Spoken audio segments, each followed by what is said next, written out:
The silent boundary. The Central Galactic Council chamber hummed with tension.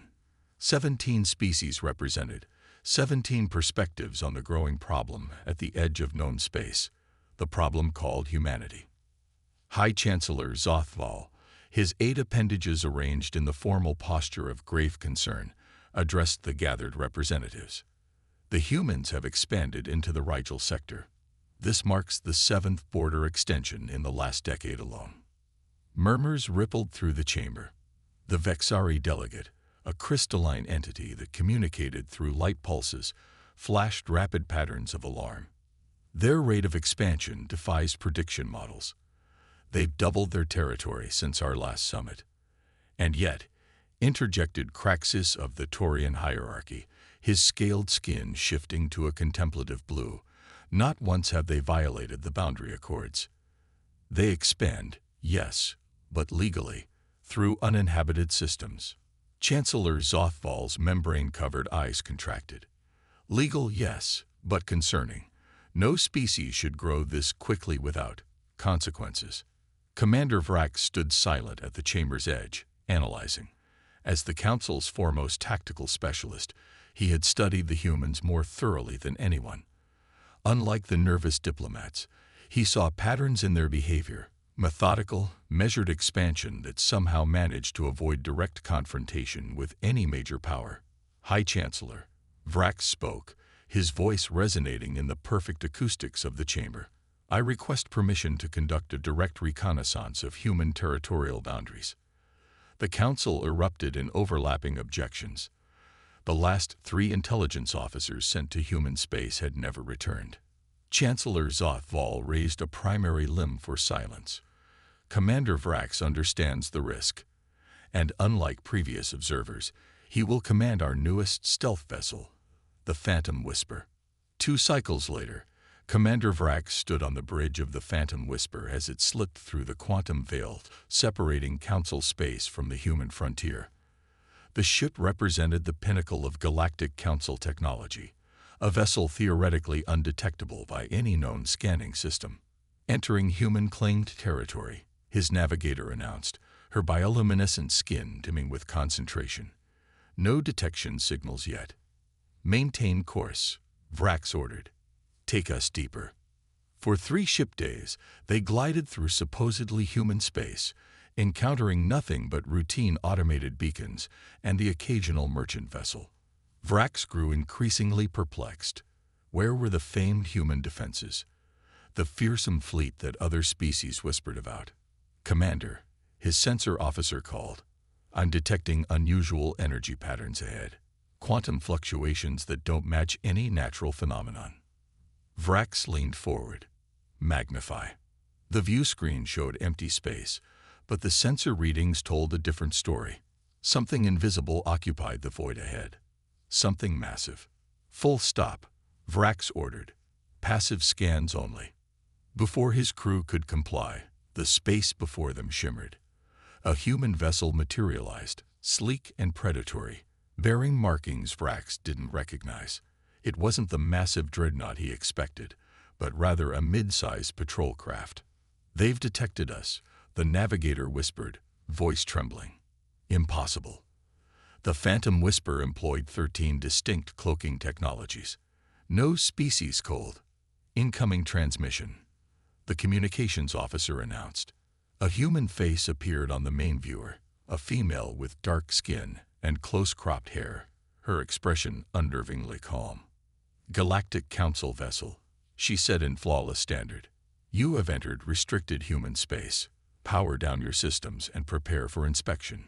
Vrax felt cold dread wash over him. She knew exactly who they were. Engage escape protocols, he ordered. The Phantom Whisper's engines surged, then immediately died. The bridge lights flickered and dimmed. Systems failure across all decks, reported his engineer. Something's inside our network. The human on the screen smiled slightly. Commander Vrax, we've temporarily disabled your vessel's propulsion and weapons. Please don't be alarmed. If we wished you harm, you wouldn't have seen us coming. Vrax stiffened. She knew his name. I am Captain Ray Santos of the Earth Defense Force. Rather than treating this as an incursion, I'm authorized to offer you diplomatic contact instead. Would you prefer to come aboard our vessel, or shall I shuttle over to yours? The casual offer stunned Vrax. Council intelligence suggested humans treated all trespassers as hostiles. This invitation contradicted everything he believed about their species. Hours later, Vrax sat across from Captain Santos in what she called a conference room. No restraints, no guards, just a simple table, 2 chairs, and a viewport displaying the stars. "You're wondering how we detected your ship," Santos said, pouring a dark liquid into 2 containers and sliding one toward him. "This might help with the conversation. We call it coffee." Vrax's environmental suit analyzed the liquid. No toxins detected. He adjusted his mask to allow consumption. "Your cloaking technology is impressive," Santos continued. "But you're looking for conventional defenses, fleets, weapon platforms, fortress worlds. That's not how we operate. Then how do you protect your territory?" Vrax asked, tasting the bitter drink. "Your species has fewer planets than the Vexari, smaller ships than the Taurians, and less advanced technology than the Xerillian combine. Yet none dare to challenge your borders." Santos smiled. "Consider it from an evolutionary perspective, Commander. Humans evolved on a predator-rich world where we were rarely the strongest species. We survived because we became the most watchful, the most adaptive, and, when necessary, the most ruthless." She tapped a control panel, and the viewport changed to show what appeared to be empty space. "What do you see?" "Nothing," Vrax admitted. "Exactly."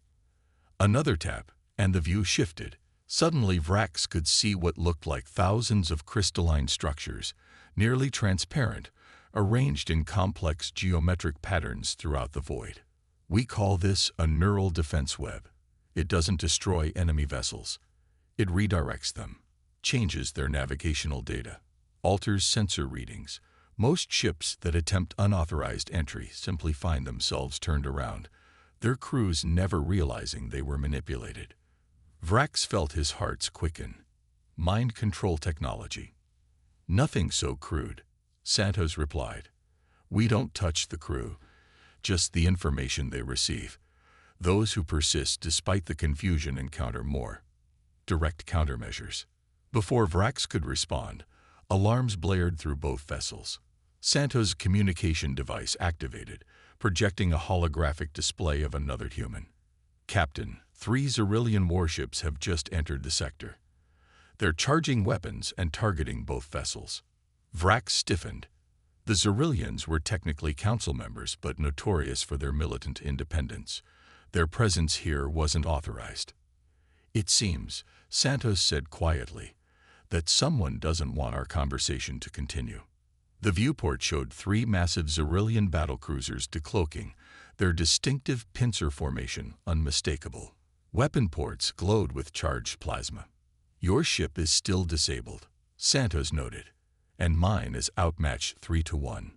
The lead Xerillian ship fired, a brilliant stream of energy lancing toward the human vessel. Santos didn't flinch. She didn't even order evasive maneuvers. The energy beam struck and vanished, absorbed completely with no apparent damage. "That," she said calmly, "was rude." What happened next would haunt Vrax's nightmares for years to come. The human defense web, invisible until now, suddenly illuminated. Countless crystalline nodes glowed with internal light, forming connections between each other like a vast neural network. The Xerillian weapons fired again, but their energy beams twisted in space, redirected back toward their sources. 2 Xerillian vessels erupted in silent explosions. The third managed to raise shields in time but found itself ensnared in pulsing tendrils of light. "We didn't build those defenses to kill," Santos explained as they watched the surviving Xerillian ship struggle. "But they will protect themselves when attacked directly. The web learns, adapts." "Who controls it?" Vrax asked, unable to tear his eyes from the spectacle. Santos' expression grew solemn.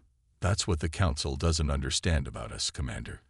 We don't always need to control our creations. Sometimes we simply guide them, then let them evolve on their own. The surviving Xyrillian vessel went dark, its systems completely shut down. "Your ship will regain functionality shortly," Santos said, standing. "You'll be free to return to Council space with what you've learned today. The Xyrillian crew will be detained, questioned, and eventually released." "Why show me this?" Vrax demanded. "Why reveal your defenses?" Santos paused at the doorway. "Because the Council needs to understand.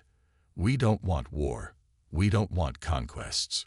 We simply want to be left alone to grow at our own pace. Those who respect our boundaries find us peaceful neighbors. Those who don't."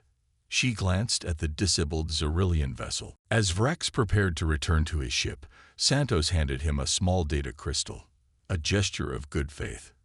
"Technical specifications of our older defense systems, obsolete to us now, but perhaps useful to the Council for protection against threats we all face."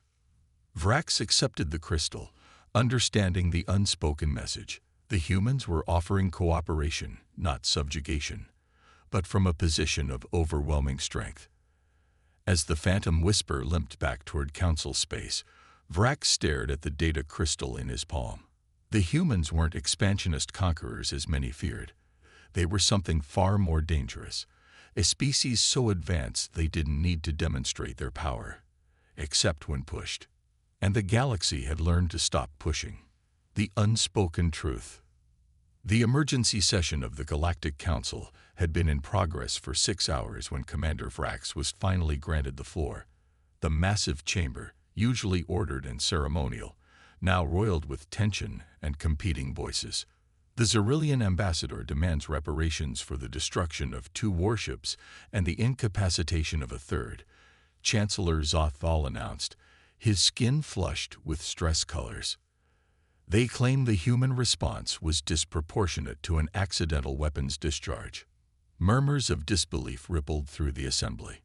No one believed the Xyrillian attack had been accidental, least of all Vrax. "With respect, Chancellor," Vrax said, activating his presentation module. "The Xyrillian vessels were in attack formation and fired multiple times. My ship's data logs confirm this." The Xyrillian ambassador, a hulking figure with reinforced exoskeletal plates, rose from his seat. Commander Vrax's vessel was operating under stealth in human territory. His evidence is inadmissible, as he was clearly colluding with the humans. Vrax remained calm. "I was operating under direct Council authorization, as the Chancellor can confirm."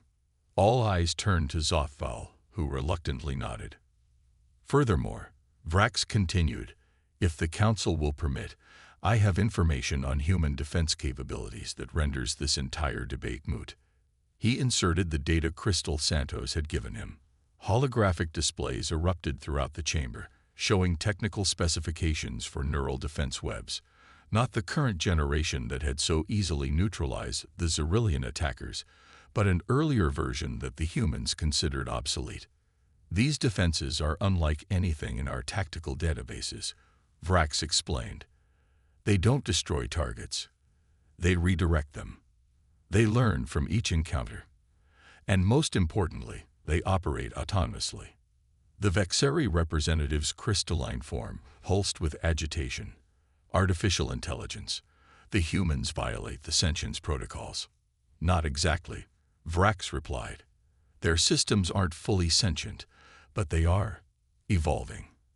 And these specifications represent technology the humans consider outdated." Silence fell over the chamber as the implications sank in. An ancient counselor from the Memorian Collective, rarely present at such sessions, floated forward on her gravity platform. Her species was among the oldest in the galaxy, with recorded history stretching back millions of years. "This confirms our oldest records," she said, her voice barely above a whisper yet somehow reaching every corner of the vast chamber. The progenitors spoke of them. The council chamber erupted in shocked exclamations. The progenitors, the legendary first civilization that had achieved interstellar travel billions of years ago, were considered semi-mythical by most species. Counselor Ethra, Chancellor Zoth said carefully, "Are you suggesting the humans have been encountered before?" The ancient Nemorian skin, translucent with age, rippled with confirmation patterns. Not these humans, but their distant ancestors. The progenitor records speak of a world called Earth, quarantined over 30 million years ago. Its species showed unusual potential. Potential for what? Someone asked. Adaptation, Ethra replied. Psychological warfare. The ability to turn any adversary's strength against them. The progenitors found them unsettling. Vrax felt a chill. The human captain told me they evolved on a predator-rich world, that they survived by being watchful, adaptive, and ruthless when necessary. Counselor Ethra's ancient eyes fixed on Vrax. The progenitors observed early humans using primitive tools to bring down creatures 10 times their size. Not through superior strength, but through strategy, cooperation, and persistence. They could pursue prey until it collapsed from exhaustion. They could adapt to any environment. And most disturbing, they could imagine threats that didn't yet exist, then prepare for them. The implications settled heavily on the Council. A species that evolved to anticipate threats would never be caught unprepared. The quarantine was meant to be temporary, Ethra continued. The progenitors planned to return and assess humanity's development. But then the progenitors vanished, as all species eventually do. The quarantine failed over time, and humans developed independently, unaware they had ever been noticed. Chancellor Zothval's appendages twitched with agitation. If what you and Commander Vrax suggest is true, the humans possess defensive capabilities we cannot hope to counter. There is more, Chancellor, Vrax said quietly. With your permission, I believe we must investigate further. The human captain, Santos, invited continued diplomatic contact. I request authorization to accept. The debate raged for hours. Many counselors argued against further engagement, fearing human technology would spread throughout council space. Others insisted that containment was the only safe option, establishing buffer zones to slow human expansion. In the end, Vrax's proposal prevailed, though not in the way he expected. He was granted authorization to return to human space, not openly as a diplomat, but covertly, to assess the true extent of human civilization. 3 weeks later, Vrax stood in the crowded streets of New Jakarta, Earth's largest spaceport city. His species' adaptive camouflage allowed him to move unnoticed among humans, appearing as one of them to casual observation. The Council's best infiltration technology, yet Vrax remained uncomfortable. Something about this mission felt observed. The city itself defied expectation. Council intelligence suggested a highly militarized society, yet Vrax saw minimal security presence. Humans of countless ethnic variations moved freely, engaged in commerce, recreation, and what appeared to be purely social gathering. Overwhelming, isn't it? Said a voice beside him. Vrax turned to find Captain Santos standing there, smiling slightly, dressed in civilian clothing. "How?" he began. "Did I find you?" she finished. "You're not as inconspicuous as you think, Commander. Your gait is distinctly non-human. You stare too long at our architectural choices, and you keep reaching for environmental controls that aren't there." Vrax's heart raced. His cover was blown before he'd gathered any meaningful intelligence. "Relax," Santos said, guiding him toward a small cafe. "If we wanted to detain you, we'd have done it when you entered the system. Please, join me." Seated at an outdoor table overlooking a bustling plaza, Vrax finally asked the question that had haunted him since their first encounter. "Why reveal yourselves to me? Your defenses could have simply redirected my ship. I would never have known." Santos sipped her coffee, considering. Sometimes the most effective defense is making sure potential adversaries understand exactly why confrontation would be unwise. The Council has been testing our boundaries for years, sending probes, spy ships, even saboteurs. We wanted to change the nature of the conversation. To what end? Cooperation, perhaps, or at least mutual respect. A group of human children ran past their table, laughing as they chased some kind of hovering toy. Vrax noticed Santos watching them with a gentle expression. "Your defenses," Vrax said quietly. "The neural webs. They're not your true deterrent, are they?" Santos turned back to him, her expression unreadable. "What makes you say that? Your technology is impressive, but technology can be countered. Yet no species has successfully challenged human territory in over a century. There must be something more." For a long moment, Santos was silent. Then she stood. "Walk with me, Commander." She led him through the city to a massive structure, a museum, she called it. Inside, past exhibits on human history and achievement, they entered a special section marked the Contact Wars. Nearly 2 centuries ago, Santos explained as they moved through holographic displays of battles and conflicts. Humanity was still fractured into competing nations. Our first encounters with alien life went poorly. The displays showed primitive human vessels facing ships far more advanced. The battles appeared hopelessly one-sided. "The Garnex hegemony," she continued, pointing to insectoid aliens Vrax didn't recognize. "They considered us primitive, easy prey. Their first attack destroyed 3 major cities. Yet you survived," Vrax observed. "More than survived. 6 months after their initial attack, the Garnex homeworld mysteriously lost atmosphere. Their entire civilization collapsed virtually overnight." Vrax felt his blood cool. "You're saying humans were responsible? That's impossible. Your technology then couldn't possibly." "Technology isn't everything, Commander," Santos interrupted. "The Council's intelligence on us focuses on our ships, our weapons, our defense systems. But those aren't what make humans dangerous." They stopped before a simple display case containing what appeared to be a primitive projectile weapon and a handwritten journal. This belonged to Dr. Elena Kazarian, a xenobiologist who lost her family in the first Garnex attack. She spent 3 months studying Garnex physiology from recovered bodies, identified a microorganism harmless to humans but lethal to Garnex biology, and single-handedly engineered it to become airborne. One human, Commander. One determined human ended an interstellar war. Vrax stared at the display, understanding dawning with terrible clarity. "The Garnex weren't the last to underestimate us," Santos continued, moving to the next display. "The Pradax Collective thought their hive mind made them invulnerable to conventional warfare. They'd never considered that human computer scientists would create a mimetic virus that could infect thought itself." Each display showed a different conflict, a different species that had challenged humanity, and the often terrifyingly creative ways humans had responded. "This is your true defense," Vrax whispered. "Not your technology, not your weapons, but this capacity for asymmetric thinking, for finding unexpected solutions." Santos nodded. "We rarely win through superior firepower, Commander. We win because we're willing to redefine the parameters of conflict itself.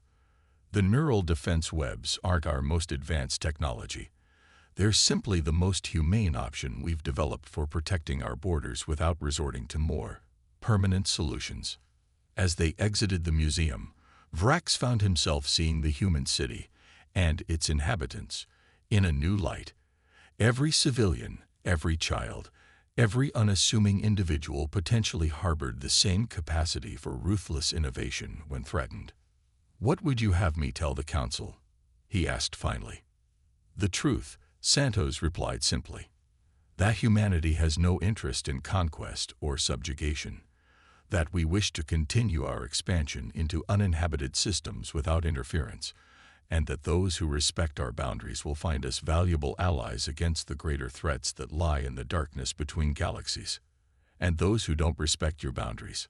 Santos smiled, but it didn't reach her eyes. "They'll join the Garnex and the Pradax as museum exhibits, cautionary tales for future generations. Not because we want conflict, Commander, but because we'll do whatever necessary to survive it." As Vrax prepared to depart Earth, he was provided with a diplomatic vessel. No subterfuge, no need for stealth. The human government officially acknowledged his presence and granted him ambassador status. The message to the Council couldn't be clearer. We know you're watching. We've always known, and we're prepared to engage openly if you are. Standing on the observation deck of his new vessel, Vrax watched Earth recede in the distance.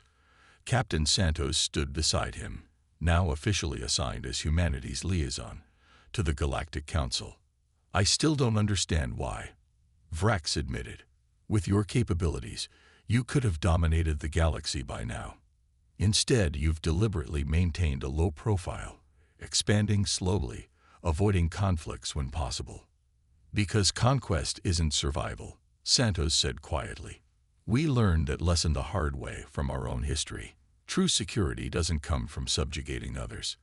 It comes from building a community strong enough that no one member needs to stand alone against the darkness. She turned to face him directly. The galaxy is larger and older than any of us realize, Commander.